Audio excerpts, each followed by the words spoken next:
Flipping it up and out. Bogut! A recent block by Bogut. Good recovery by Andrew Bogut. Let's get rogue. Welcome to the Rogue Bogues podcast. NBL special here. We're going to recap the season that has just passed and give a grand final preview of the upcoming series between the Sydney Kings and the New Zealand Breakers. And I have a very special guest to join me, former U of Albany star and Melbourne United player for a year or two, NBL broadcaster and analyst, Peter Hooley. Welcome to the show. Thanks for having me, mate. That was a nice little intro. Shout out the Great Danes, capital, New York. Nice career there, by the way. Appreciate it. Yeah, it was fun looking back. It feels weird looking back, and especially around March. I enjoy March because obviously there's a certain clip that gets brought up every March that I have I can't do anything about it. I just have to retweet it once it gets put up there, and it's good to be able to continue to live through that vicariously every year. And I guess besides missing that, just the dollar beer Thursday nights in college, that's what I really miss the most. But basketball was pretty good too. Oh, the college towns. Does it feel like it was 50 years ago for you as well? Yeah. For me, it does. Well, it does. But then when you get to your fifth year, because I broke my foot thanks to Dion Waiters my freshman year. So fifth year, I started getting called Perry Ellis because we know how long he was around the college system for. So it did feel good to eventually move on. But yeah, it feels like a long time ago. And every time you watch March Madness now, you just think about all those memories that you try and tap into. But geez, it feels like a long time ago. It does. We're getting old. Let's get into it. We're going to recap all the teams that are no longer there. So we'll start with Illawarra, bottom of the table. They were one of my few preseason picks I got right. I just didn't think they had enough to make the six. I felt like they competed despite their record. I don't know what your thoughts were on that. Just starting off there. Yeah, I definitely didn't have them making the six as well. I think you're spot on with. I didn't think they had enough pieces they put together in terms of roster turnover. Geez, they had it tough. I mean, they lost Rattan Nays, Antonius Cleveland, Duop Breath, Justinian Jessup, and I think I did the math. If I remember correctly back at the start, they lost 55.5 points of their 88 they averaged last season. Yeah. So to try and to fix that, it was always going to be a monumental task. But even still, I recently was just saying, if they managed just to keep Duop Breath, it would have been hard to do, but keep Duop Breath, Justin Robertson doesn't get hurt in the first game. So you've got Robertson, Harvey. We know it started with George King, but maybe they ended up replacing him with Michael Frazier, Sam Froling, and a Duop Breath type. That's a pretty solid starting unit they could have had to really roll out there. But Justin Robertson getting hurt in the first game was always going to make it hard. And then Peyton Seaver came in, he ended up getting hurt. So I did really appreciate the way they battled. I mean, they won 3 games, but if you actually go back and look at those games, I mean, the Kings ripped their hearts out in a game that they looked like they deserved to win at some point. You try and look at those games, they really fought hard, and you wouldn't expect of them to look at the bottom of the ladder and see them with just 3 wins. Yeah, no doubt. And when you compare them to a team like Brisbane, who we'll get to next, I think there was a big disparity in effort. I mean, Illawarra were not great record-wise, but I really respected the way they went about it, the way they finished the season. They didn't just, pack it in and say, oh, shit, we're 3 games away, who cares? They really, deserve a pat on the back, that whole organisation, for a really tough season. It felt like they walked under 50 ladders at one point because it seemed week to week they kept getting a different guy hurt, and you can't compete with that. But, moving on, who stays? They've got, their big dogs are staying for the most part, but Peyton Seaver's a free agent, Deng Deng, Mathiang and Frazier are the main ones. Do you see any of those guys coming back, or do they rebuild and retweak with some new guys? Well, yeah, I think the getting Justin Robertson back, I think him recommitting is great. So they have Justin Robertson. Tyler Harvey found his groove in the second half of the season, which was what much needed.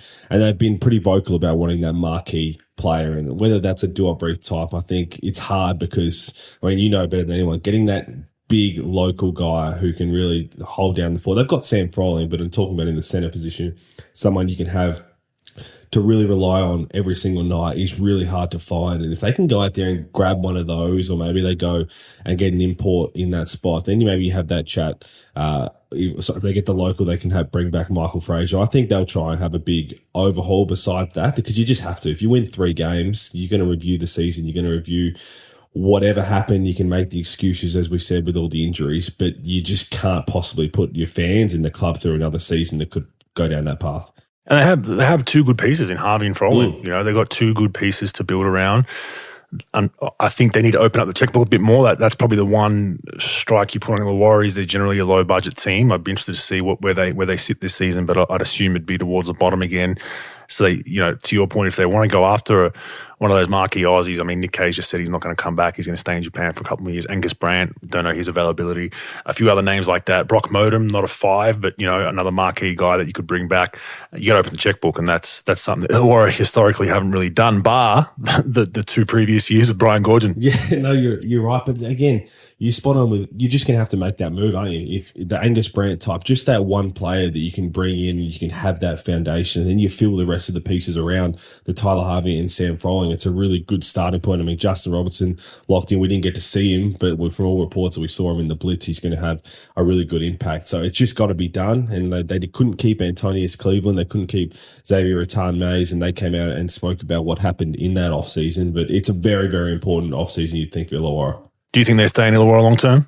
Oh, it's hard, isn't it? I mean, with what we're going through, but with what Gorge showed and what they wanted to do and where they got to, I'm not sure. I want to, because, geez, that was my favourite road trip, man. Going out there on the beach every time. Beautiful part of the world. Oh, beautiful part. But yeah. They're always in the questions of do they stay, do they go? There's always rumours floating about a second Sydney team. Is that Illawarra moving? There's always instability there, and you just hope their ownership group can get it together and create some stability. Albeit the injuries didn't help, the record didn't help, and they had a boatload of weeknight games, which we know, for any NBL team, weeknight games can sometimes be the death of you. They're very hard to draw a crowd. Even in Sydney on a Wednesday night or a Thursday night, it's hard to draw people. Kids are in school and whatnot. It's a very family orientated league. But there's always that question mark on Illawarra. Are they going to be there long term? But there's more to do in Sydney on a Wednesday night than there is in Wollongong, surely. You'd hope so. No, I hope so. I mean, the history there from the Hawks, it's too great and too important to the league. So I'm with you. I really hope that it does stay, but those conversations are obviously going to keep happening with the way things are going. I love the small market. I know there's a lot of people out there that say, how do we compete with the Kings and Perth and Melbourne United with the budgets? I like the story of if they can build a solid roster, they don't have to necessarily spend as much as those teams, but it's the David versus Goliath. Whenever they do well, it's always that storyline of we're a small market team with a smaller budget and we're beating up on the big boys. And I really like that. So hopefully they can get it together. Moving on to Brisbane. For me, I mean, I don't want to sound too harsh, embarrassing season for them. I really think they had no excuse to be this bad with the talent they had. When you have the likes of Aaron Baines, okay, he didn't play basketball for almost a year, I get it, but just his experiences along the way, a former NBA player, he knows what it takes. He should have definitely lifted the professionalism of that group on and off the court. You got Sobey, who was an all-league player, highly touted free agent and local, and Tyler Johnson. You have those 3 guys on your team. That should be enough right there for the top 6, but it just didn't happen. No, it didn't, and you're spot on. I mean, we're going to talk about teams that you just put a line through them and say it was an absolute failure. There's no hiding that fact for the Bullets, and we know everything that happened off the court, the turmoil that happened, the coaching turnover, and there was probably, 4 to 6 weeks in the middle of that season where it was a real disaster off the floor for Brisbane, and no surprise it took a toll on the players as well. So the more important thing for me was that you could kind of see those cracks from the players beforehand. So then when all that happened, it just doubled down and made it a whole lot worse. And I had them definitely in the top 6 just based on that talent alone. And as you mentioned, we hadn't seen Baines for a long time, but you expected him to come in and everybody else to really get around. What a massive signing this was for Brisbane. What a massive signing this was for the league and Australian basketball fans to get to see the big fella back on the floor. So it was definitely disappointing. And I look back on it now and I keep thinking, was there a certain thing that you can pinpoint where it all went wrong, or was it all just happening at the same time, or was nothing ever going to work with the way it was all put together? They had the coaching change with James Duncan, and I kind of thought if they'd gone from James Duncan once they decided that wasn't going to be the way they wanted to go forward, whether he was scapegoated or not, and then people are going to have their own views on all that. If they'd gone straight to Vandy and said the assistant coach is going to pop in and kind of stuck with it, how would things have played out then? And we know Sam McKinnon took over. Then there was talk once Vanderjet took over that they were going to bring in a 4th coach. So, man. Or Pero. Pero came on board. Pero came on board. And, man, I mean, it was a total mess. Now that you're really trying to lay it all out there, it was unbelievable actually to kind of look back on. And they still had some injuries here and there, but you're right. You've got Baines, you've got Sobey. Sobey, we know he's an Olympian, but a top 3 MVP just a couple of years ago. He's also was coming back off some injuries. And Tyler Johnson, who flourished especially late in the season. There is no way they should be anchored to the bottom of the ladder like they were.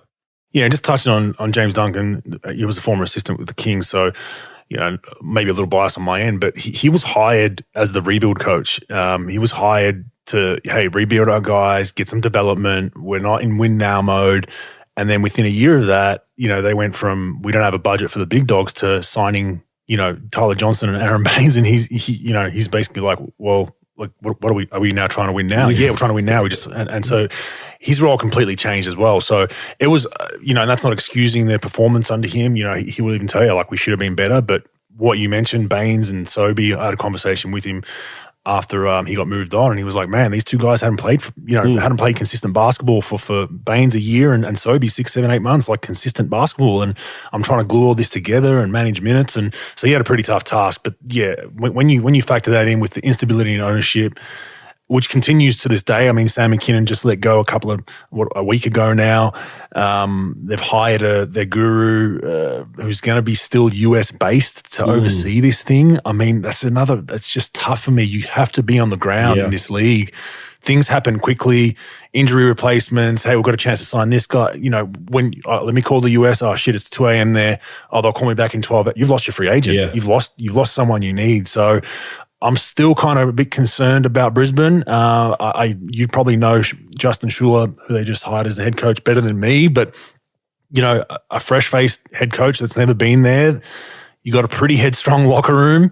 The verdict's still out for me, even next season with Brisbane. Yeah, no, 100%. I mean, we'll talk about that signing in a sec, but I want to go back to the point that you made with James Duncan. And I spoke to him at the Blitz, and he was really keen to catch up because I called the two preseason games they played against Melbourne United in Melbourne, and he was kind of really upbeat saying, look at this style of basketball that we're playing. Mind you, Baines wasn't playing in those games, neither was Sobey, neither was Tyler Johnson. So it was a bunch of NBL 1 guys running around in terms of Jason Kadee was controlling everything, but they just looked like a really beautiful style of play. Once the lights came on, that didn't happen. But as you mentioned, the win now, how we went from a rebuild to a win now, I don't think enough fans actually really understood how much that impacted the change of mentality because take out Tyler Johnson, they're two main stars who everyone expects to be stars of this league. As you said, Baines, Sobey. Baines hadn't played after coming off that horrific injury, but Sobey hadn't played professional basketball since last January. Mm-hmm. So he hadn't played any sort of basketball. It was always going to take time. If your two main guys haven't played for that extended period of time and you're trying to win now and a win now mentality where we know how quick the NBL season is in a lot of games, you always look at it like it's impossible. It's really impossible to try and win now when we've got two key guys coming off such massive layoffs. So really to think about that, you're kind of wondering, well, that was really never going to be likely unless they somehow miraculously, because what was it? Probably took 6 to 8 weeks for Sobey to start playing full game minutes until over 30 minutes. He was on a minutes restriction early on, and Baines was always going to take a while to get a bit of the rust off, and they were trying to figure out, do we put our whole offense around Baines, which, I mean, we can both sit here and say they should have done that from game one because we do think that's what should have happened, but he hadn't played for so long. He's still got to get his touch back when you're competing.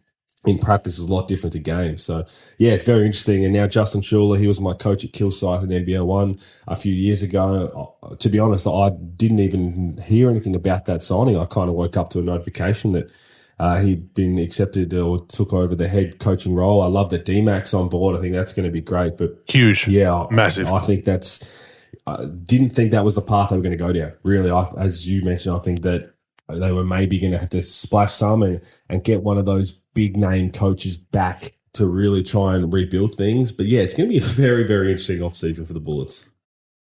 It is. And exactly that. I think the DMAC thing, they had to do it with a fresh-faced coach. I think DMAC's going to probably put that bad cop hat on at times, in my opinion. And he's going to be the one that he has the respect, I think, of the room.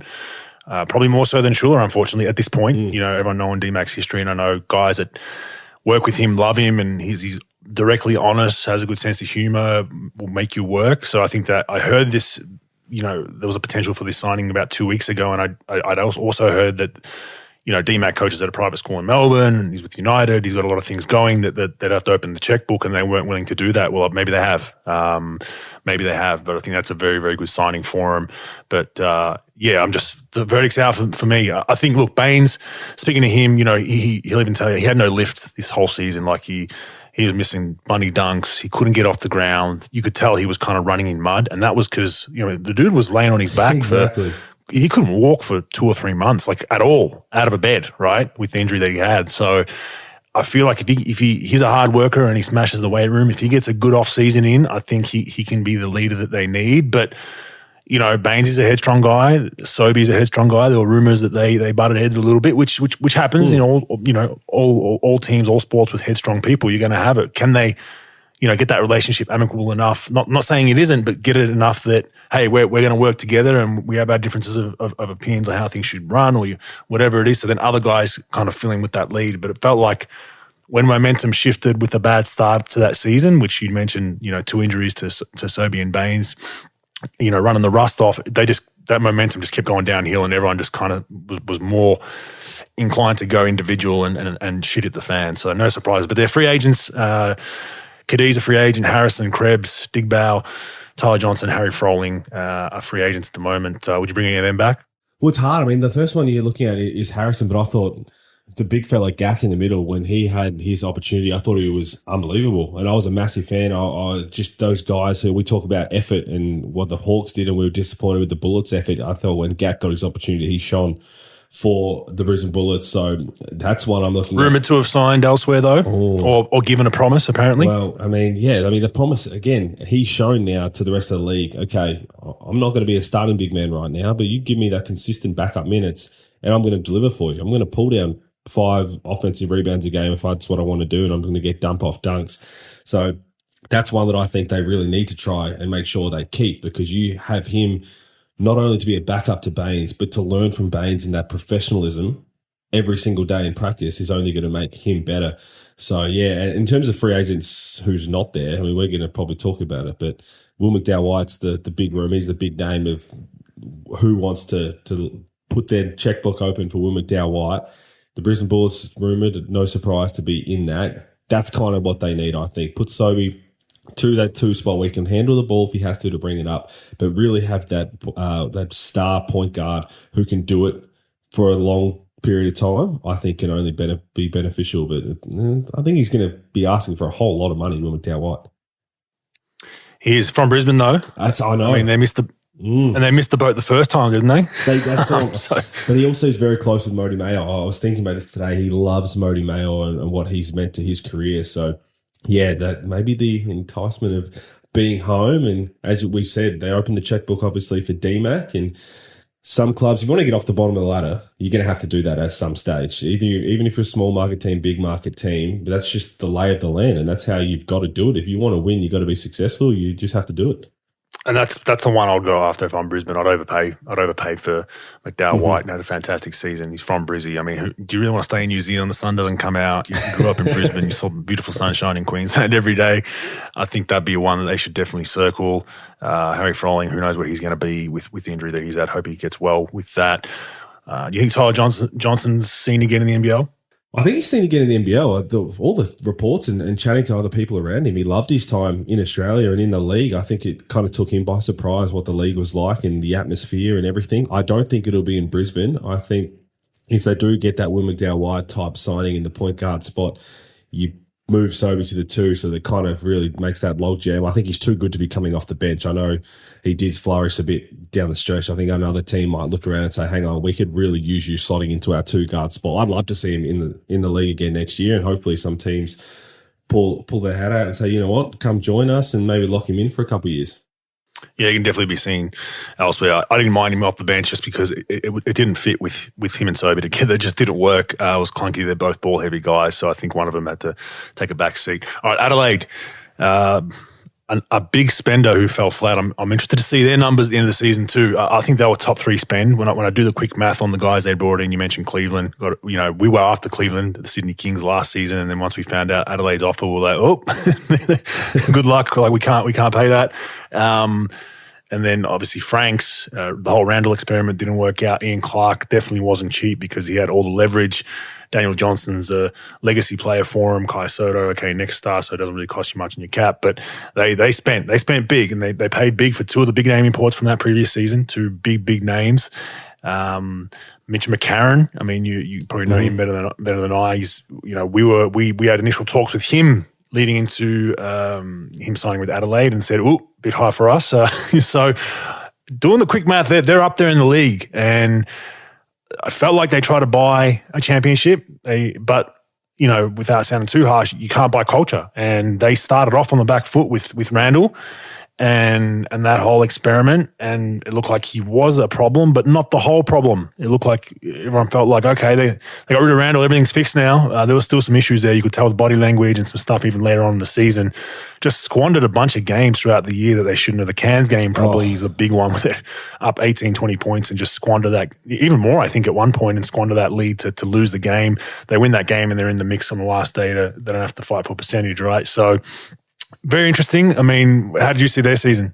Oh, I mean, we talk about Brisbane being a failure. I think Adelaide's still the most disappointing season for mine. I had them well and truly in the top 4, if not top 2, basically nearly winning it all, because they came out, I think John Casey had a few mid-game interviews with the ownership group and saying that, yes, that they knew they were going to be spending a lot because they want to win. They want to win a title and they know that's what it takes. And for it not to pan out in not only not winning a title, but not even making the top 6 in the play-in tournament, it's nothing short of disappointing.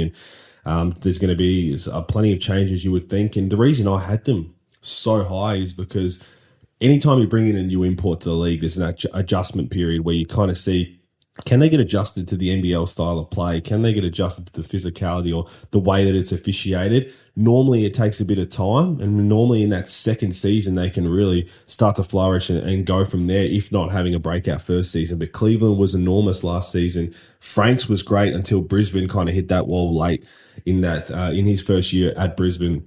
So I thought, okay, they've got Franks, they've got Cleveland, they've got Mitch McCarron, and then we hadn't seen what happened with Craig Randall. We didn't know a whole lot about it, even though anyone who had their ear to the ground would have heard those whispers when the signing had happened.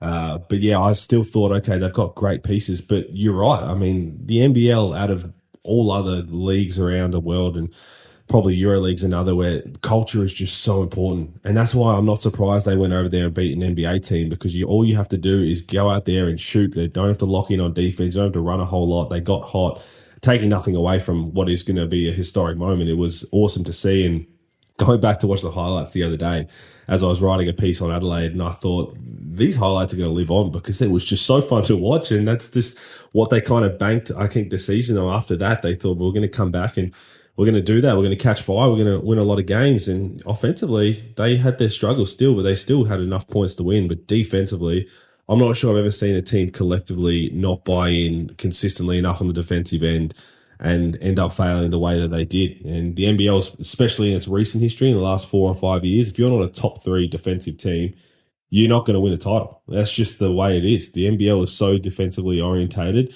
And look no further than the Jack Jumpers. They've proved that in the first 2 years. If you're even a half-decent defensive team and an elite offensive team, you're going to be competing for a title. But if it's just not there enough, you're just not going to win. And that's what we saw with Adelaide. Yeah, I think that the Phoenix game put a target on their back too. I felt like throughout the season, they played the Kings when I was up there in Sydney, and they belted us on our home floor because they did exactly that. They just got hot, right? But it felt like they kept relying on that. It's like, oh, we'll get hot eventually during this game and beat you. But it's like, yeah, but you're down 15-20 and you're not getting stops. Like, you're giving up first side, blow-by, dribble penetration. You're giving like swing, back cut, layups up. Like, it's very hard to then go back and put that back on the scoreboard to keep the game close. So I felt like they relied on, like you said, their defense was so bad. We'll just outscore you. But you can't do that in this league, especially with the way the game's officiated. It becomes a half-court grind. If you're playing the Jack Jumpers, they're going to hold and grab you and make your offense just as tough. So it is interesting to see what they're going to do. But the big elephant in the room for them is Daniel Johnson. What they do with him, he's a free agent. He's been there. I don't even know what year this is for him. It's double-digit years in Adelaide. He's been there his whole career.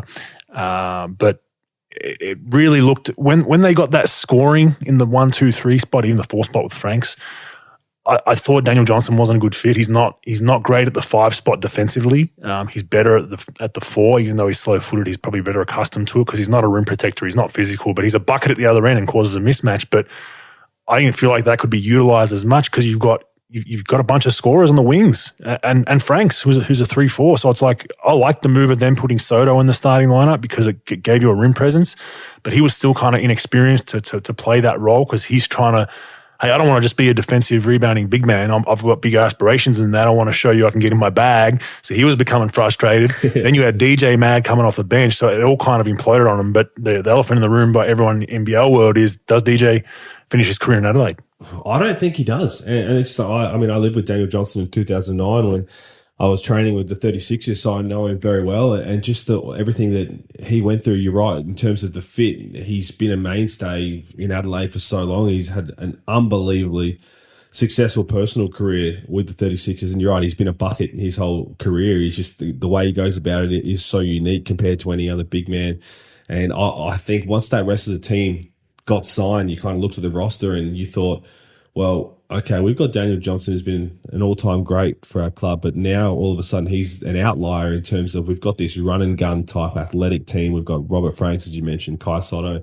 So I'm not sure he does end up staying in Adelaide. I know he's got his family there. He's a father now, and it's going to be interesting to see what other teams can utilise his services because, as you mentioned, even though he's getting older, he still can be a mismatch on the other end, and he scores in a variety of ways. And he's someone on a personal level that I'd love to see win a title. So I don't know where that is. I think he's still probably capable of accepting now, okay, I'm getting older. If I need to come off the bench, then so be it. I can still have my spark. And that's just someone I'd really love to see win a title because I think he's had a tremendous tremendous career, sorry. Yeah, it will be interesting. And all things considered, maybe it is time for him to move on. I think he could be really valuable for a championship, as a team with championship aspirations, to have him off the bench and bring him in against that second unit, someone now in that second unit, your second unit 4-5 man guard and DJ is like, good luck. And then you don't have to play him that 30-35 where teams can try to go at him defensively. You play him that 15-20. You go, hey, if you're 5 for 5, you're going to play closer towards 30. But we're going to play you as a 6-man gunner role at the big spot. He can create a lot of cross matches. So it'll be interesting there. So he's a free agent. Kai Soto's a free agent. There's rumors, there's word saying that he's not coming back, doesn't want to come back. Dinga Kuth's out of there. He's a free agent. Hiram Harris, I like him. I thought he was one of the few guys on that roster that played hard at both ends, played two ways and really physical, kind of an undersized. He's pretty much an undersized 5, but he can play that position because he's physical. Ian Clark's free agent, and Nick Marshall, one of the young talents of the league. We'll be interested to see if some teams out there throw any cash at him to get him out of Adelaide. Yeah, it's going to be interesting. And again, it's the Hiram Harris. I was a massive fan of Hiram Harris and Kyron Galloway. I mean, the Galloway brothers. I mean, how exceptional and how bright their future is. But I looked at it and I was thinking throughout the course of the season, you almost had to get to a point where they've spent all this money to win now. And yes, these young fellas deserve their opportunity, but where's that opportunity going to come from? Because you can't take minutes away from Franks when you know what he's going to be doing. Daniel Johnson was there. So I kind of struggled to see that consistent opportunity from those young guys. And can you keep both Galloway and Harris as that backup big man, that backup local to really build around it and to really try and help their career grow? I'm not sure. And yeah, there's going to be some big changes. Anytime you fail the way they did, and they've had no secrets in saying that they're going to go through that review and they're going to make some big changes going forward. And even still, as you went that Cairns game, I thought they did turn a corner. They won 4 games in a row, I believe, going into that Cairns game in New Year's Eve, and up 18 with 6 minutes to go on the clock, and fell apart. I turned it off and went to New Year's celebrations. Wow. And then I looked at the scores like, what the hell? And that almost looked like it zapped their season completely, even though they had their struggles. To lose the unlosable, that should not ever happen. And after that, they won 1 game after that straight away, and that was against the Hawks, which they should be winning. And then they lost 5 straight. So that really looked like, okay, that really took any win they had out of their sails to lose the unlosable game. And I don't know what happened after that, but you lose that game on New Year's Eve in Cairns, there's going to be some drowning of sorrows and Gilligans, I'm sure. Yeah, no doubt. And that was probably a testament, like you said, to the way the season went. It was just one of those things. But they've got some decisions to make there. It'll be interesting to see who they bring back and whether they just go a whole different route. But pressure's obviously on CJ as well. It's 3rd year now. First year was a complete kind of rebuild and the giddy thing and development and all that. So you understood that. But last season, no excuse to not be a top 6 team. So we'll watch that space and see how they go. But a lot of big decisions for them.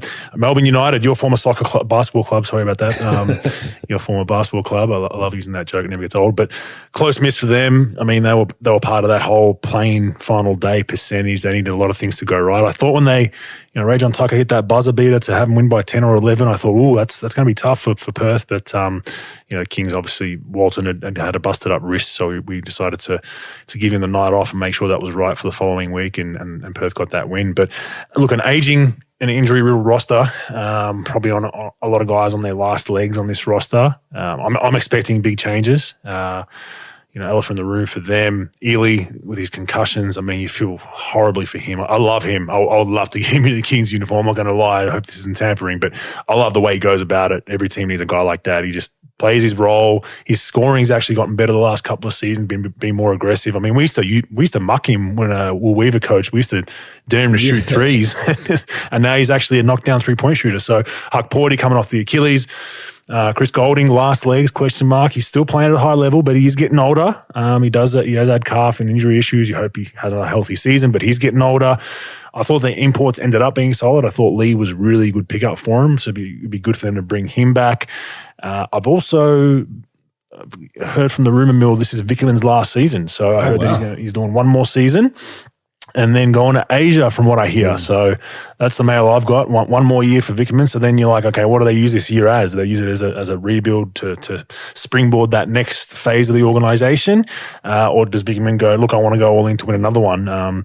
Just quickly, they're free agents: Newley, Barlow, Peatling, Okwera, Humphreys, XRM, Marcus Lee, and Rajon Tucker. So they have a whole sheet of free agents, and this could be a complete rebuild for United. Yeah, I mean, it's interesting. I honestly haven't heard anything about the Dean Vickerman thing, but again, it's not surprising. We've seen it, haven't we, numerous times with any coaches that have had success in the NBL and that Asia opportunity, whether it's just a couple of years or you want to go and try something different and get a different sort of check and all that. So it'll be well deserved. But if that is the case, firstly, it's a little surprising that those conversations didn't happen maybe with Justin Schuller and saying, okay, if you've got Dean one more year, you've been here. I was shocked by that too. And that's because that's the first time I'm hearing it. I would have thought, okay, well, if that's what's going to be, we're going to have one more year. Maybe we start the rebuild and then Schuller takes over, or we're just going to have another crack, which I expect them to have another crack. But then I would have said, okay, well then Justin Schuller, you've been around here long enough. This is perfect for you to step in and kind of take over and run the reins from there. So, yeah, that's firstly. Well, generally the extension would happen for Vickerman, right? Right? I mean, he's in the final year of his deal, so maybe we're wrong. Maybe I'm wrong. Maybe my mail was wrong. I've been wrong before. But his extension would come up, in the next month or two. I haven't been to his new house. I think he's got a new house down in Elwood Way. And I don't know, he loves Melbourne. So... But again, that is enticing in Asia. But back to Shea Ely, that's the big one for me. Now, as you mentioned, any club wants Shea Ely. And in terms of those blank checkbook guys, Will McDowell-White in this free agent series, but Shea Ely was that over the last few seasons where now his offense has got better. Every single club who wants to compete for a title needs him. You just want to have him on your team. And those concussions are really worrisome. And I think he's been ruled out of the NBL 1 season already, which is no surprise. And whether he plays in the World Cup for the Tall Blacks, I'm not sure. And then what happens next year? Does Melbourne United have to think, okay, well, do we have to get a really solid backup point guard in case something happens with Shea, or can we trust Shea to be able to not miss as many games as he did last season? And it's the way he plays too, right? That's my worry, man. That's my worry. Yeah. That's the dives on loose balls, charges. He's got his head in the scuffle all the time. Very Daly-like the way he plays. Someone was saying after that last hit that he took against Adelaide, which was pretty innocuous. I mean, it was an elbow to the jaw, and you could see straight away on the floor he knew, and CG knew as well, and he really tried to walk it off, but knew that something wasn't right. And someone made the joke of, oh, well, maybe you can just try and get a helmet and play in a helmet. But even my first initial thought was, it's not going to help a guy like Shea because he's on the floor all the time. He's putting his body to take charges. He's getting hit. If it's not getting hit in the head, he's got the whiplash from diving on the floor. That's just the way Shea Ely plays. So, I mean, I hope that he can stay healthy and doesn't get another one because I just love watching the way he goes about it. But that's going to be that really big question mark for me for Melbourne United. Do you have to prepare for potentially if he goes down again, or do you can have enough faith in him getting through the season. And the other one, you said Marcus Lee. That's the question mark for me because Ariel Hook-Porty has made it clear that he'd like to stay around. I'm not sure if anything's been done formally, but if he stays around, then he would have potentially started. But now he's coming off the Achilles. Does he come off the bench and you sign Marcus Lee? But then there's Isaac Humphries as well. So there's a bit of a conversation to be had there, which should make things interesting for United. Yeah, it is. But I mean, yeah, with the Huck-Porty thing, you kind of probably have to go with a more solid big like a Lee, just as an insurance policy, and you can play either of them off the bench. You bring Huck-Porty back off that, you bring him off the bench, and if he outplays Lee over the course of the season, then you flip him, right? Yeah, you have true. that luxury, and we know Vickerman's not afraid to, he's bench Golding before, like he doesn't care. So. Do you have any of the free agents coming back? So Newley, Barlow, Peatling, Okwera, Humphries, XRM, Marcus Lee, Rajon Tucker. So if Marcus Lee, discounting him, any of those guys coming back? Well, Okwera is one. I mean, you're trying to look at guys who show that promise for the future. You need a couple of those young guys to stick by and to try and, again, you want to see them grow underneath your club. You want to see them be those staple names to continue to get better at your club. It's Okwera and I'm not sure, but Barlow, we know he retired last year. Well, technically didn't retire, told me that he was just stepping aside. I think he always knew there's a potential he might be needed. And now he was dealing with concussions as well down the back end of that season. So I can't see Dave Barlow going around again. So maybe it is Okwera. And then you have to have the conversation about Rajon Tucker, who at the start of the season, a lot of people were saying, is there a chance that Melbourne United get rid of Rajon Tucker and Jordan Caroline? Then he started to find his feet. I think he understood the way the league was playing. I think it was no surprise once Melbourne started running things through Golding and letting him take a lot of shots. He still shot it at 40%, averaging over 11 threes attempted. Then things started to open up and Tucker really exploded on the scene in the second half of the season. So maybe that's a conversation that they're having. And yeah, there's going to be some big changes, I would think, at Melbourne United. And yeah, it'll be interesting to see what happens. Yeah, I think we all expected more from Rajon Tucker when United signed him. Chase, I'll say this on record, gave a sigh because he's like, "Fuck, they got a good one." Yeah, because he coached him over there. So we were like, "Oh shit, that's not good." But he just didn't start off as well. But he definitely solidified himself towards the back end of that season as an import and what an import should be. XRM's the other interesting one. He kind of moves around a fair bit. He cops some heat at times, but he's a bucket. He just, I guess defensively, teams just can't rely on him to be solid enough defensively to outweigh his offensive output. Yeah, but you're right. He's a bucket now. He's been in the league a couple of years. He understands it. And when you need someone to score the ball, he just finds a way to do it. We know he got engaged. I believe his fiancée is from the New South Wales area. I think she's from Sydney. So I'm not sure what happens. I would assume he's one of those guys that I think as an import who would just love to stay around the league now and continue to grow, maybe even naturalise one day. He seems to really enjoy himself in Australia. I can't see it being at Melbourne United, so I think other teams could pop up. But again, as we spoke about, NBL is so defensively orientated. What teams can afford to have him if they can still cover for him on that other end? And I don't think he's a horrendous defender. I just think he really values getting buckets. And if that's what's going to get you paid, then that's what you got to do. No doubt. You think Newley's done? Oh, I do. But then I'm starting to think that he's going to reinvent himself as a bit of a backup four-man.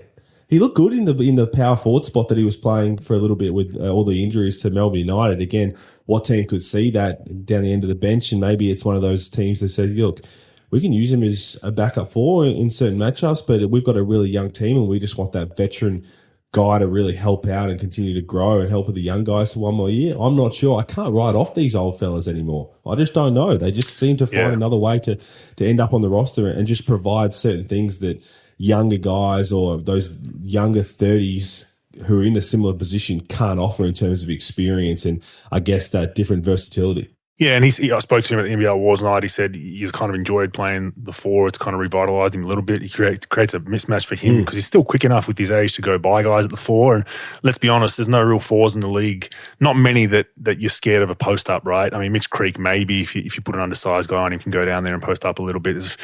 But there's not many even teams that run an offense to post up a four-man these days, right? So, you're playing the stretch, you're playing five guys out, or you're posting like a Williams from Southeast Melbourne going four out one in. You're not going two inside. So it'll be interesting to see where he ends up. I could see a Tassie or someone who's got like 2 or 3 roster spots left that are like, hey, we could use you to be a nice role player on our bench. So we'll watch that space for them. But they've got a lot of decisions to make. Southeast Melbourne Phoenix, man, Groundhog Day for them. them, the way they finished their season, they, just had the game. It's very reminiscent to that series against Melbourne United in the semi-finals a couple of years ago, where they had the lead in the fourth and looked like they were going to a granny, and then capitulated and didn't make it. And the same thing with Perth in that play-in. But Simon Mitchell's gone. I would say it's a mutual decision. He said that he's put his hand up and said he doesn't want to move forward. I don't think they would have brought him back anyway. He should be commended, though. He was part of their first couple of seasons of starting a club, always very hard to do. So I think he's left them in pretty good stead. But it just seemed like in those close games, at times he kind of just didn't know where to go, what to do, just kind of panicked a little bit. And you could see whenever you made a run at Southeast Melbourne in close games, at times they would fold and things would just go awry. Mainly the defensive end, they just give up a lot of easy buckets in stretches. But be interesting to see who coaches them. I've heard some names on the grapevine, and there's a lot of names out there. I mean, I don't think Gordon's one that's floated. I don't think he comes back unless they open up a massive checkbook to match Asia, which I just don't think they'll do. They did have an injury-riddled, inconsistent season. They didn't have long-term injuries, but they just had guys that would be out, like, Brokoff would be out for 2 weeks, then come back, then be out for 3 weeks. And then they had a bunch of guys like that. They're imports as well, in and out of the lineup. So it's very hard to get continuity throughout a season. It's no excuse. Every team goes through similar problems, but it took the wind out of their sails, I think. And I guess the other question is, can Creek, is he the leader to take him to the promised land? I mean, he's been there a couple of years now, and they haven't got to that illustrious grand final, and they're starting to spend a bit more. I love them bringing back Williams, solid big man in this league. It's great to see them wrap him up early and identify, like, hey, this guy's good. He's got a good vibe about him. His personality seems like he's a bit of a larrikin, fits in well with NBL Australian culture. So that was great. One question I do have, though, has it come down to Adnan versus Foxwell for that backup spot? I think it has. And who do you go with? Yeah, look, for the Phoenix overall, I mean, firstly, you started with Simon Mitchell. You've got to lock in a coach, don't you, before we start to think about what their roster looks like. And I think regardless of them not winning a title, I mean, they're still a new team in the league, what he's built in terms of the culture, especially in that region. And I went down to be courtside for a couple of those games at the State Basketball Centre. And, I mean, that's a credit to where they've started and what he's brought them to. So I got a massive kudos to him, as obviously my assistant coach back in 2018. I know he's a great person and a great coach. It'll be interesting to see what he does next. But you mentioned the injury bug, and I did a bit of reading about this the other day and tried to look back.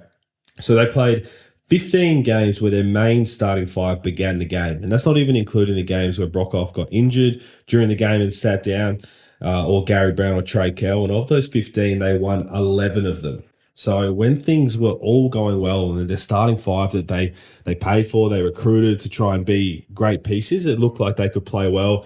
Brokoff and Gary Brown played 20 to 29 games and Trey Kell 24. But you're right, they missed games at the same time. I think they played a game in Adelaide that they lost to Brisbane, I know, the State Basketball Centre, and I've talked to Simon Mitchell after, and he was saying, I don't care about that game. Everyone's going to look about that game. But he said he could not get over the fact that they couldn't beat Adelaide even with the roster they had. And I think that's the whole no excuses thing. Even though we've got injuries, they still should have got some more wins than they potentially had. But yeah, you're right. The continuity is so important in the NBL. I think it was more important for them based on the way they put this roster together.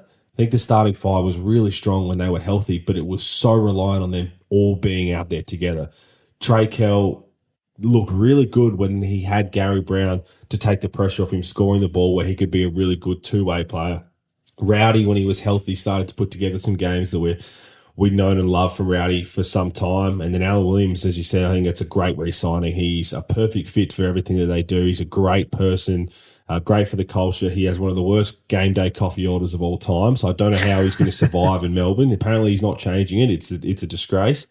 But again, that's something that you want the fans to get behind. He's really good for that. And then, yeah, Mitch Creek, he's going to continue to be there, and it's about what they put around. I think they're going to go – you'd think they'd go with that Foxwell route now. He's played enough games where he's shown those glimpses. And again, we spoke with this in every team we've covered so far. Who are the young one or two players on the roster that we can say, look, we want to keep you to really watch you grow over the next 3 years, that you can be a massive impact for us and move on or whatever from that after those 3 years. I think Foxwell is going to be that guy for the Phoenix. And playing for Eltham, NBL 1, around that region as well. And I wouldn't be surprised if other teams saying, look, we really want to use Kyle Adnam's services on our team. We know his name was floated around at Tasmania a little bit before he re-signed at the Phoenix, and I think there's other clubs that could potentially pop up. And I mean, you look at the Illawarra Hawks, so he started there as a development player and as a young fella. So maybe that's somewhere he looks to go back and just be a kind of spark off the bench. I just think about this season, how good would he have been off the bench for the Hawks, who couldn't score the ball for 75% of the season? Yes, they couldn't defend, but that was one of the different needs for them at certain different points of time. So I wouldn't be surprised if they go down Foxhall, but it all starts with the coach. Where do you go? And again, we keep saying checkbook. That's the lay of the land for all professional sports. Is it something you say, look, Gorge, what's it going to take? Because this is your home. This is what we see you building. I know you said you were trying to come back, but is there any sort of thing, any sort of number, any sort of agreement we can put in place to get you to come back? And we want to build this thing into something special. And if it's not that, you still need, I think, a really strong person to come in, because they've been close. That game, that fall-apart game against, I mean, it's Bryce Cotton, so it's a little different. Bryce Cotton did his thing in that fourth quarter as well but that was an almighty collapse. We talk about Adelaide's collapse up in Cairns. That was a really, really disappointing collapse for them to end their season. Really, as you mentioned, I think it was a really good comparison. They should have gone to that grand final series 2 years ago or 3 years ago, when they lost in Sydney in front of no fans in COVID. They had that at halftime. Full control of the game. Full control of the game. It was the same thing with Perth. And you mentioned Cotton. Cotton's going to be Cotton, but I mean, they won 5 switch the whole fourth quarter. Like, he's all right, he's got 20. All right, he's got 25. All right, you're like, this is not working. Like, get the ball out of his hands. Even if you're giving up a wide open shot to someone else, Thomas or someone else, or Travers, like, you live and die by that. Don't live and die by Bryce Cotton's going to do Bryce Cotton things. So that was kind of more where I kind of was like, oh, is Mitchell really the guy? Like, that was not an easy adjustment, but it was like, we got to get the ball out of his hands. Like, if we lose to someone else hitting it, so be it. So they're free agents though. Yeah, Kyle Adnam and Foxwell. I think you can only keep one of those for the minutes that are available at the backup spot. So it'll be interesting to see the direction they go. I think Foxwell's probably the front runner just because he's younger, a lot more ceiling. We kind of know what Adnam is. Dane Pennell's a free agent. I mean, a workhorse, good backup, good locker room presence. You know, an effort guy. He's probably not more than a 15-minute guy on a decent team. Gary Brown and Trey Kell, they're free agents. So it'll be interesting to see what direction they go, whether those imports come back. Right now I've got it rattled on my head because I'm still thinking about that fourth quarter. And in hindsight, it's a beautiful thing.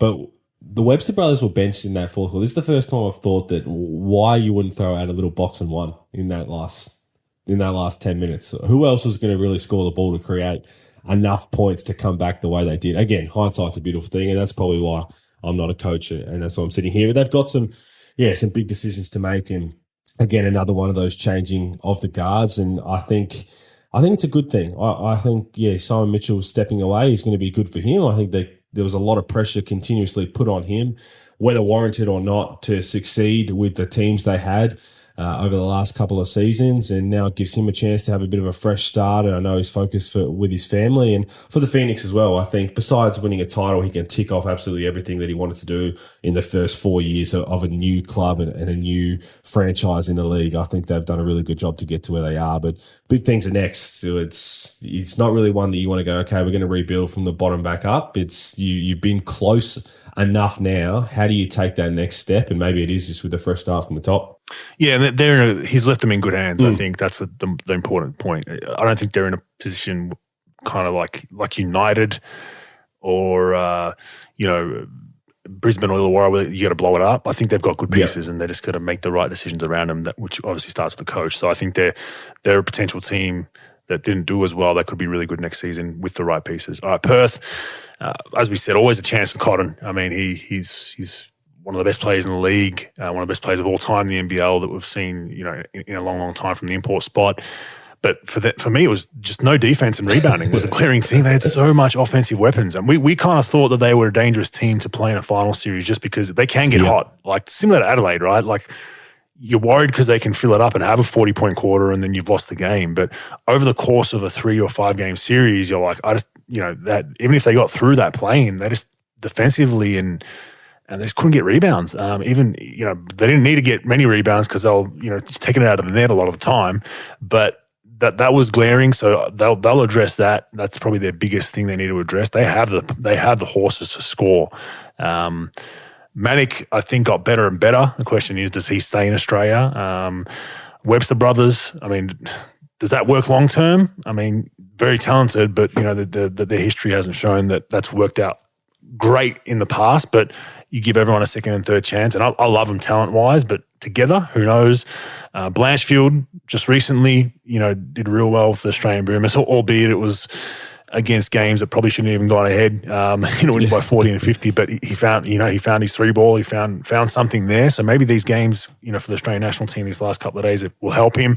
But the Blanchfield and Norton thing is an elephant in the room. Big budget locals that weren't playing really. Norton got a little bit of minutes in that game against Southeast and contributed well. But for what you're paying those two guys, you need more. But yeah, I think they just need a bit of toughness inside the paint. You can't continue to have undersized bigs or stretches like Manic and expect to be good defensively. Yeah, you hit the nail on the head with defensive rebounding. We were saying it. Early on in the season, we were highlighting the defensive numbers, and some people were jumping on and saying, "Yeah, but they're just raw numbers. It's not actually the way things are going." But bottom line is, you've got to be able to rip down those rebounds that are available, and they were just getting smashed on the glass and. It became a huge issue. Bryce Cotton was leading rebounder a couple of games, which all credit to Bryce. He's actually a pretty decent rebounder for his size, but that shouldn't be happening when you've got the likes of Brady Manic to Sean Thomas, these big guys. And I think I was one who was calling for even little opportunity. You've got a DP and Ollie Hayes-Brown, a big unit. He's got 5 fouls. If you need a bit of toughness just to try and rip down some boards, just throw him out there for 5 minutes. Just see how many boards you can get. We know Majuk barely played as well, and there's some big decisions to happen. I know the rumour is they've had those conversations with Will McDowell-White as well to try and slot in alongside Bryce Cotton, and I think they are in a better spot than a lot of other teams where you're always going to have your one guy. So we've got Bryce Cotton at the top. Now, what pieces do we put around Bryce Cotton to be the best team that we can be? And you have those conversations with Bryce as well, I'm sure. Okay, what pieces do you need to succeed? And the question mark around Blanchfield and Norton is going to be a big one as well. And I wouldn't be surprised if some teams are chatting to Mitch Norton, because I still think he can be very, very valuable in this league. He's one of the best guard defenders going around. I think he's very like Shea Ely, but Shea Ely's offense has definitely taken him above Mitch Norton in the last couple of seasons. But many teams could use that presence from Mitch Norton. That leadership as well. He's been around the league for a very long time. You're saying in the form of a buyout then? Because he's contracted, right? I think, in terms of that, where you have the conversation, and once you put the rest of the roster together, or you're starting to do that, maybe that's the conversation you have with Nordo. Say, look, I'm not sure how many minutes you're going to play this year. Maybe there's other teams that have had a conversation. Let's just come to some sort of agreement where we try and go in a different direction, but you don't get hurt too badly and you get to go and play. And he's still, I think he's 30, or he might be 31. Yeah. So he's got plenty of years left. There's no point for him to be riding the bench at this point in his career when he can offer something to another team. So I wouldn't be surprised if there's a buyout between one of those two. Both is going to be hard, I would say. But again, it's going to be interesting for Perth. I'm bringing Brady Manic back, to be honest. I think if you can bring the right pieces around, a lot of people were harsh on him early on. This kid just came out of college. I know he has the import tag, but he came fresh out of college. He was a completely different player to John Mooney, so it's unfair to compare those two, the way they went about their business. But he started to figure it all out and really started to be promising for the Wildcats. And another one that you think, okay, we've got Brady Manic here. He's young. He's going to continue to get better. Well, now we've got Brady Manic, Bryce Cotton. How do we figure everything else out? We need that dominant force inside, obviously that 5 spot. I thought they may have made a move with Sean Thomas midway through the season. Again, he had some sparks where he looked really, really promising, but I think that's the one piece in terms of, you mentioned their defense, their rebounding, that they struggle to have consistently. And then you go from there. So it'll be very interesting. Again, the question's going to keep coming up about Bryce Cotton's citizenship. I don't know. I think you start after planning now. You just have to plan without it. All I know is that I applied for my wife's citizenship in July last year, and she became a citizen 2 weeks ago. So I'm sorry. Oh, wow. I'm sorry, Perth fans. I don't know what you've done. I don't know what he's done. But I thought, okay. It has to be, there's some theories about you hope there's nothing on the record from the US. No. That's it. Well, I think it's... That's the only thing I can think of. It's the visa way of... The way I was trying to read it and understand is because he's on a certain visa, and my wife was a permanent resident beforehand, which might have made it easier. Okay. But maybe that's the route that they could have gone down. I don't know if they can visa-wise. It's hard to understand. But he's been here long enough. Surely then 2 years ago you can apply for maybe a permanent resident. He only went home recently, I think, in this off-season for the first time in, 3 or 4 years? So he's been in Australia long enough where he could have done that. And once you've got that, I believe, you just click online, pay a couple $100 and you just sit in the queue. And I told my wife when we did it, I said, I've used the comparison that Bryce is still trying to go. I said, this could be 5.5 years. And then be patient. We got a call 3 weeks ago saying, please sit your test next Friday and go from there. And all of a sudden, she's a bloody Australian citizen. So sorry, Red Army, but it is possible. They've just got to get done as soon as possible. It just kills their cap. It does. That's what it does. It destroys their cap because for those not familiar with how the cap works, if you can get him citizenship, you put him as a marquee and only 250 of his whatever you're paying him, which is rumored to be circa 1 million, counts to your cap, right? So you're still paying him the full threshold of his contract, so you're not saving that money, but it doesn't put you into the luxury tax where they've been in that tax, for a number of years because he's rightfully the highest paid player in the NBL. So that's where it kills you. Yeah. Yeah, that's the key, isn't it? When everyone says, Bryce is... You're paying whatever for Bryce at this rate. You mentioned he's one of the greatest we've seen in the league. So, yes, that comes with the territory, but it's just got to hurry up and get done. They've got to figure out a way to get that done to not only benefit him, but to benefit the club, but benefit the organisation, to make it a lot easier on them going forward. And their free agents remaining, so we've touched on Manick and Thomas. Jesse Wagstaff, question marks whether he goes another year. Majuk didn't really play much at all, considering they needed rebounding and physicality. He still didn't get minutes. It's not the writing's on the wall for him, I think, there. And then Travis, free agent, see where he ends up. Does he go overseas and chase the bag in Asia, or does he have those deals available? Does he go elsewhere in the NBL? Yeah, Travis is a big one. And again, I've only ever imagined him in a Wildcats uniform, and he showed some really promising glimpses, but he's done that for a couple of seasons. So it'll be very intriguing to see, is he one they can rely on in NBL 24 to say, okay, now you've been drafted, you had your year where you started in the point guard spot for a while, then you were starting in the 3-4 spot. He is that versatile player. Can you take that next leap and do it consistently for an entire season? Because that's what we're after. But I'm sure every team will be having that conversation with him, and he's still so young. I think a lot of us forget how young he is because he's just been around the league for such a long time. And it'll be interesting to see if he wants to go and earn some good money. I know he's happy at home. His best mate, Luke Jackson, just got the trade back to Freo. So everything that points in the right direction of him staying. But again, money speaks volumes. And I wouldn't be surprised if some teams overseas are saying we could really use you for a couple of years. Yeah, he shows you enough. He shows you enough, but then sometimes disappears and then shows you enough again. And you can see the potential's there. So I hope he has another great off-season of work and stays in the NBL because he's a fun player to follow. All right, Cairns, very, very balanced, long athletic team. You look at them positionally, they have a lot of guys that are very similar in size and length, and they play to that style very well. I thought they were fantastic. Even in that playoff series, the semi-final series against the Kings, which ended last week, I was nervous, man. Yeah. We probably shouldn't have won the first game, the Sydney Kings. They had control. They were up 10 going into halftime or 9, and then we finally woke up and decided to guard and kept them to single digits, I believe, in the third quarter, and then won the game. But a lot of underdog types on that team, and they just fit and mesh well. Wardenberg, an absolute gem. Love watching him play, very highly skilled, knows how to play the game. Pinned out a fantastic season, as we know. Bulkowell, I think, is going to be a player in this league for a long, long time. A lot of potential. Just needs to figure out the fouling. He's been foul trouble a lot, but he was really good for them, especially being their best defender. I think he's, we had Wani Swaka Lobolak a couple of seasons ago, and I compare him to him with much better offense, especially defensively.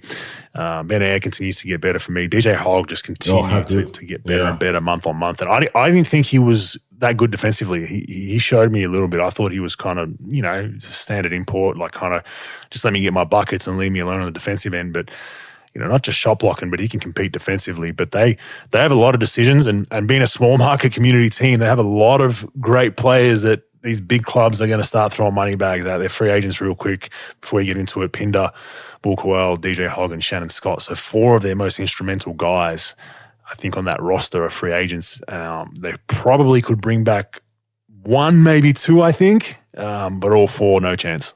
I'm nervous, Bogues. I'm really nervous for this Cairns type ends off season. And I loved what they did this year and what Adam Ford's building. I think he's perfect for that community.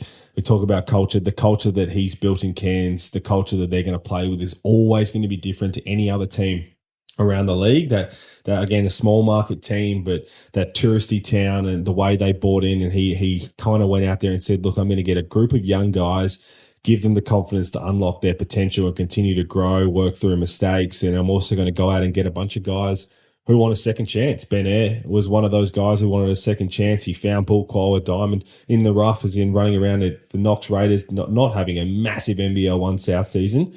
So, and then all of what he's unlocked there. But I'm extremely nervous because, as you said, no matter what, they are a small market team, and how you try and keep a core long enough together to get the job done. Jim McCall signing 2 years is great. That may help DJ Hogue want to stick around. But DJ Hogue's price, whatever he was on... Oh, his price is one of the highest paid way up in off-season. That's going to go way up. He was unbelievable. And Keanu Pinder, I just can't see it. Again, you go from a superstar to an MVP caliber season. And Adam Ford said last year he'd take a pay cut to keep Qual and Pinder. Well, if he takes another pay cut, he's going to be paying the club to coach. So it's just not going to be able to happen. So, I think you've got Jim McCall and Bull Coel. I think that's one you continue to try and keep it and to grow around. And then you really have to weigh it up. Where do we go? Do we try and keep Pinder? Do we try and keep DJ Hogue? There's been rumours that Keanu Pinder's been talking to some Asian clubs as well. And that's what worries me in terms of the locals we've seen so often. Asian clubs love that really elite scoring guard or a really good athletic big man.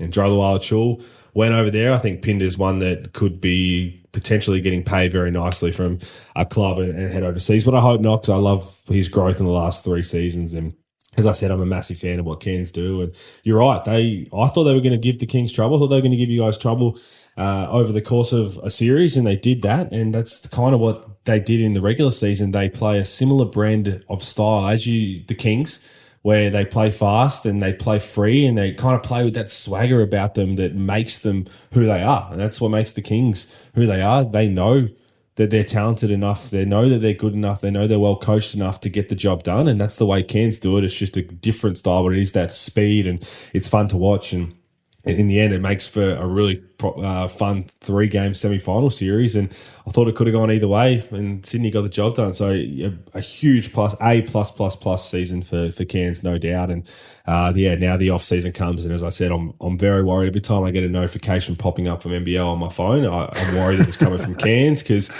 I'm not worried in terms of Adam Ford. I'm sure put together a roster similar in terms of the personalities and everything to compete on the same level of the energy they play with. It's the personnel that worries me, because I loved what they played. They were one of the funnest teams to watch all season long.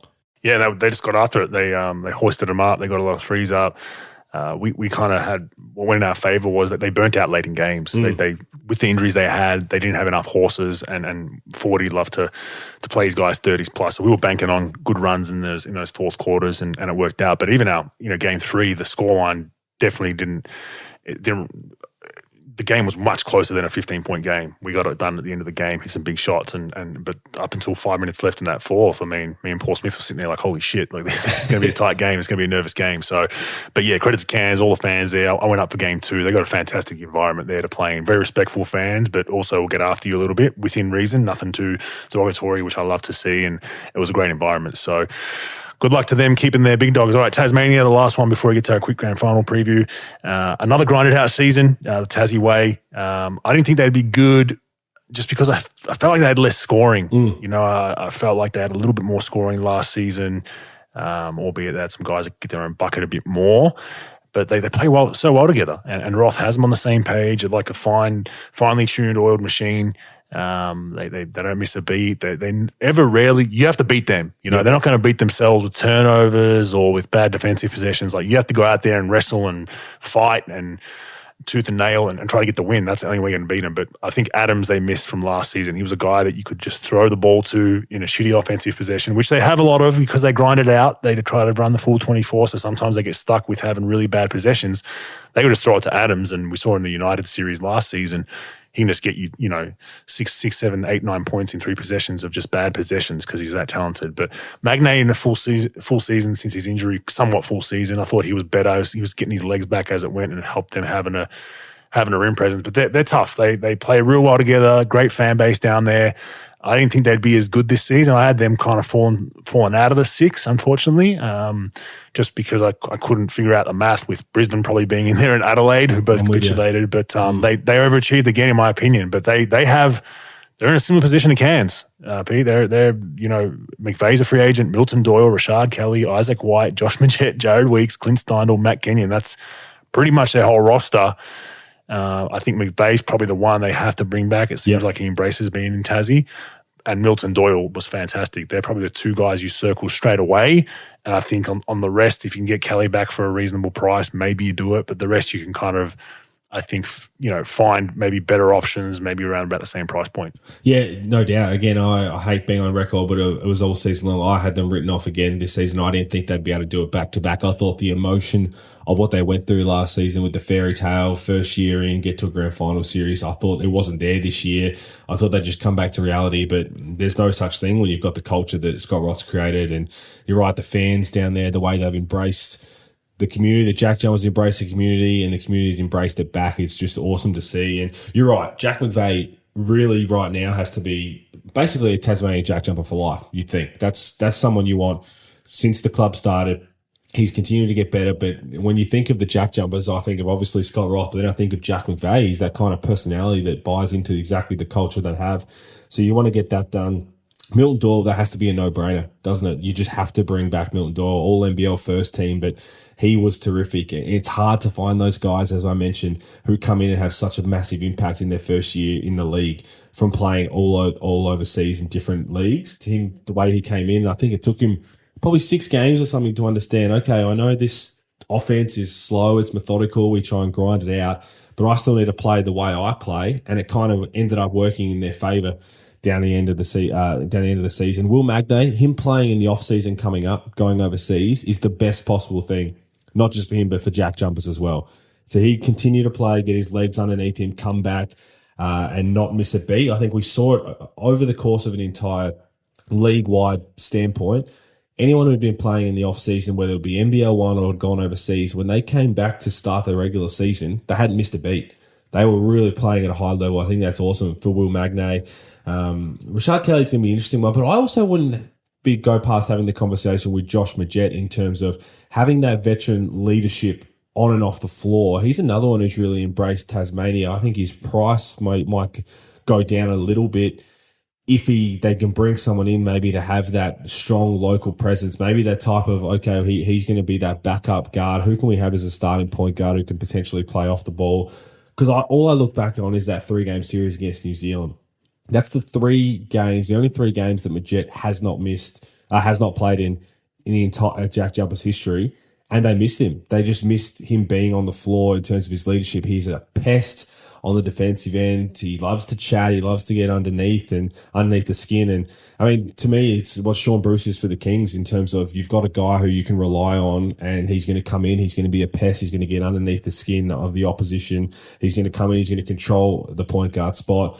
He has been very inconsistent with his shot, though, with Majette. That's the one thing that I do worry about. If you can put some other scoring around and you can get another big-name import alongside Milton Doyle, maybe you can try and slot in Josh Majette in terms of having that consistency and trying to keep that rollover. But, yeah, another big off-season coming because last year, I don't think they changed. I mean, they added Isaac White for an injury replacement, but I don't think they changed any of their locals because they were all on multi-year deals, I believe, from last year. So correct. Now they've got a chance to do that. I don't see Isaac White going back. I think he's going to end up going somewhere else, but he's he's proven enough to get another opportunity, and I think Tasmania is okay with that. When I went down there speaking to a couple of people, I think they were just happy that he could shine and they could understand that he does belong in the league. I just don't see it happening. Sean McDonald, I'm sure he's not getting paid like a development player, but they've got him in the development player role next season as well, which is an absolute steal in terms of the way they can go about recruiting. But this is a big off season for them, definitely, and they want to continue to get the job done because the fans now, you've got yourself in a position where the fans are expecting to play in finals every year.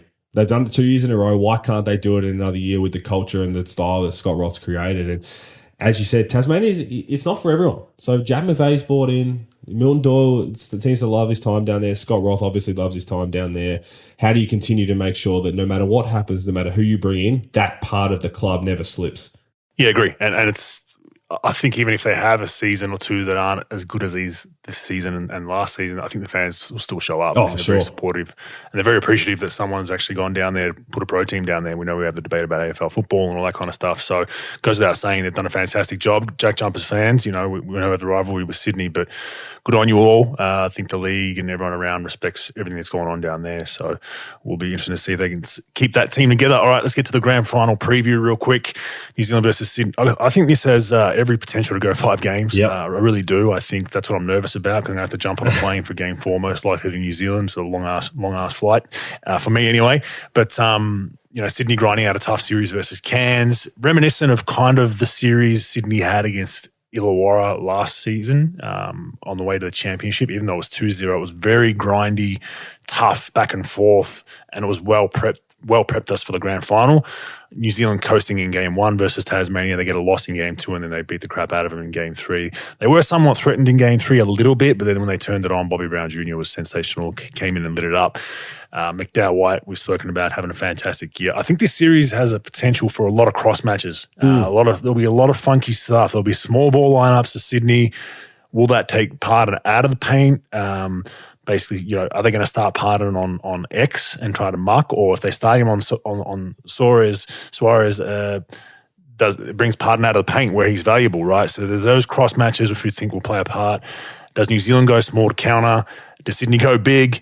I'm really interested to see how that all goes. And you've got 2 coaches that are, strategists at the best of times who aren't afraid to, you mentioned the box and 1 in the Southeast Melbourne series. They're not afraid to do that kind of shit. I'm going to try something different. I'm going to try something out of the box. Let's throw this at them and see what happens. So I'm interested to see how that goes in this series.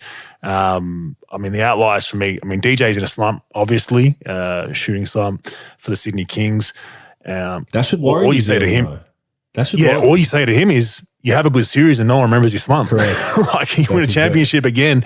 And he kind of found it a little bit late in that Cairns game, hit some shots and found himself a little bit. I think Simon, if I'm a betting man, Justin Simon will get the job on Brown Jr., I'd assume. But I think the series also will come down to the cross matches and which bench player can turn a game from each team. That's what it's going to be. And I know Brown comes off the bench. I classify him more as a starter because he plays big minutes. He's a big scorer for him. But it's going to be your Sean Bruce's. It's going to be your Vodanovic. It's going to be one of these guys that comes in and has a 10-minute spell of turning the game a little bit. And that's the fun part of this series for me because both teams have very good bench players. They have a very good mix of athleticism and shooting, and I'm looking forward to it. Yeah, I cannot wait. I did a little thing with Fox News earlier, and I was trying to also preview how this would go. I see it going 5 games once again. It kind of brings back those memories for in 2018 when we played Adelaide in that 5-game series where every time we played at home, both teams had that extra leg up at home. And I really am so excited to see the way that both these coaches go about it. I think you hit the nail on the head that there's going to be so many different things to teeter with. That's why I'm looking forward to it potentially going 5 games because what advantage you may have in game 1 might not be there in game 2. Well, it might not be in the second half of game 1. So all the coaches are going to have to continue to be ready to adapt and change. And that's what we're going to see from both Chase and Mody Mayo as well. And yeah, I always know how important the bench units are for a grand final series, and that's always going to be the case. And Sean Bruce, he's got the experience, but I love that Chase Buford has put the trust in everyone in the bench. I mean, he's probably the one guy who plays the bench normally together as many bench players as possible. And any past basketball player at the pro level or any level can attest to this. If you've gone through a season where in most 90% of practices it's starters versus bench, I guarantee you that bench squad's winning, if not the majority, a damn near majority of those scrimmages throughout the course of the season. Because they play well. Starters want to rest. Yeah, that too. But they understand what it's like to play with one another, and it feels like Chase Buford knows. Okay, well, I'm going to make a couple of subs here, but in certain periods of the game, he's going to have Sean Bruce, Angus Glover, Kuat Noi, Galloway, and Jordan Hunter, 3, potentially even 4 of them on the floor at one stage, because they know how to play with one another. He's got the trust in them to do that. So these are the kind of little funky things. And the big one for me, I did try to understand is what happens with Derek Pardon. I mean, the finalist for Defensive Player of the Year, and I think if you try and put him on Cooks, I think that's where he can potentially get into a bit of trouble trying to slide his feet at the high post. I think he does it very well, but that's where Cooks is going to have the advantage. But you put him on Suarez, and Suarez's ability to shoot the 3, if he comes away from the paint, then it's a different ball game. And again, you got that fast-paced nature of the Sydney Kings. It's so fun to watch compared to that really physical, grinding out style of play with a little sprinkle of that fast pace from New Zealand. And I do think Sean Bruce holds a lot of the keys in terms of, you want someone who's going to be a bit of a pest and annoy Will McDowell-White, it's going to be Bruce. As soon as he checks into the game, he's going to go right up to his chest in the full court. We saw what he could bait Tajir McCall into. Now, I don't think Will McDowell is anywhere as emotional on the floor as Tajir McCall, but I think that Sean Bruce does that over 5 games. I think his role is going to be really important for Sydney's success. But I'm excited. I see this going 5 games, and if it does, I tell you what, that's going to be a rocking arena, Kudos Bank Arena for Game 5. Yeah, and I'm judging probably by Game 2 there'll be a scuffle.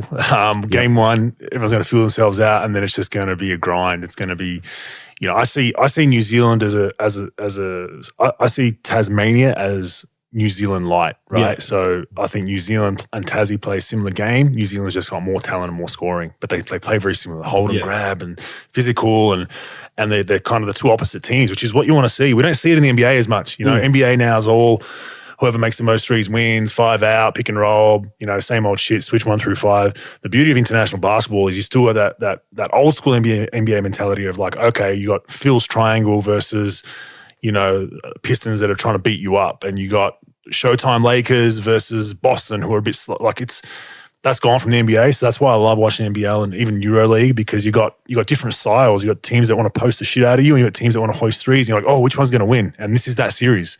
New Zealand's hold and grab, grind it out, longer possessions, get the right shot. Whereas Sydney's like, first available good shot, shoot that thing. We're going to switch sometimes, then we're not. And I'm excited. As an owner of the Kings, outside of that, as a basketball fan in general, I think this is a great series. And reminded all the fans in Sydney, kicks off Game 1 on this Friday coming up. So get your tickets to get out there. We're hoping for a good crowd. Game 2 is on the Sunday, and then the following Friday is Game 3. Let's hope that's all we need for Sydney Kings, Pete, but I doubt it. But I appreciate your time and giving us a bit of your thoughts. You've covered the season the whole year, had your ear to the ground. It's been a great year again, and let's hope it goes 5. Thanks, mate. Thanks for having me. I'll tell you what, I just had a thought of, we talk about grand final MVP predictions. I'm not sure how it's going to fall, but if I had to think about someone I'm pretty confident with, I'm going Justin Simon. Okay. Because you don't look at numbers as much? No, I don't just want based to look on at defensively? Numbers. That's what I'm talking about. If he does what he does extremely well at a higher level than anybody else in the league, and limits or makes Barry Brown Jr.'s life tough, I think you've got to really look at him and say that you've had a tremendous season and a tremendous series. I would not be opposed to thinking that Justin Simon could get the nod there. And if he does, I like that. Let's get away from the numbers. Let's see who impacts the game the best. Andre Iguodala. I played with him in that championship run with the Golden State Warriors, and we won it. And he won the MVP, and his numbers weren't great offensively, but he made LeBron work. And LeBron still had great numbers, but he made him work. Correct. His usage wasn't as good. His percentages weren't as good. So I would love it. I mean, that's a nice little smoky for everyone out there. So keep a lookout for that one. But we'll see you at the couple of grand final games. And thanks again. No worries, mate. Thanks for having me. Let's get Rogue.